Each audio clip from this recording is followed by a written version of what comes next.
ក្នុងកលតិស័កស្មារតីតែមួយការពីជាតិពីខ្មាំងសត្រូវ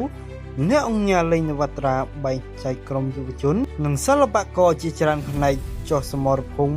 រៀបចំស្បៀងអាហារធ្វើត្រីងៀតគាំទ្រកងទ័ពនិងជនភៀសសាស្ត្រ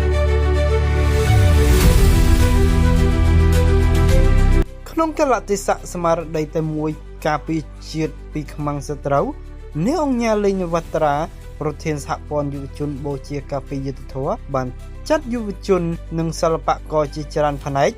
ចុះរៀបចំស្បៀងអាហារដល់សមរភូមិជួរមុខចុះប្រមូលទិញអំបុកផ្នែកប្រមូលត្រីធ្វើងៀតផ្នែកធ្វើឆៃប៉ៅផ្នែកអង្គរនិងផ្នែកទទួលអំណោយសប្បុរសធម៌ពីបងប្អូនប្រជាពលរដ្ឋដើម្បីយកទៅចែកជូនដល់វីរៈកងទ័ពកំពុងឈរជើងការពារទឹកដីនៅបណ្ដោយព្រំដែននិងបងប្អូនប្រជាពលរដ្ឋភៀសសាស្ត្រដែលភៀសខ្លួនដោយសារសង្គ្រាមឈ្លានពានរបស់ថៃការចូលរួមរបស់ក្រុមយុវជនដឹកនាំដោយអ្នកអង្គញាលេងនវត្រាធ្វើឡើងតាមរយៈការអំពាវនាវរបស់សម្ដេចតេជោនាយឧត្តមសេនីយ៍ផុតលេខកាយមាស5ហ៊ុនសែនអគ្គស្នងការកម្ពុជាកងយុទ្ធពលខេមរៈភូមិន្ទគាំទ្រដល់កងទ័ពកម្លាំងគ្រប់ប្រភេទនិងជនភៀសសាស្ត្រនៅពេលជួបការលំបាកស្មារតីសាមគ្គីភាពកាន់តែរឹងមាំការចូលរួមរបស់ក្រុមយុវជនគឺជាការចូលរួមចំណែកលើកទឹកចិត្តដល់កងទ័ព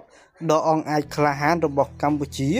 ដែលកំពុងឈរជើងជាប់ជាប្រចាំដើម្បីការពារបូរណភាពទឹកដី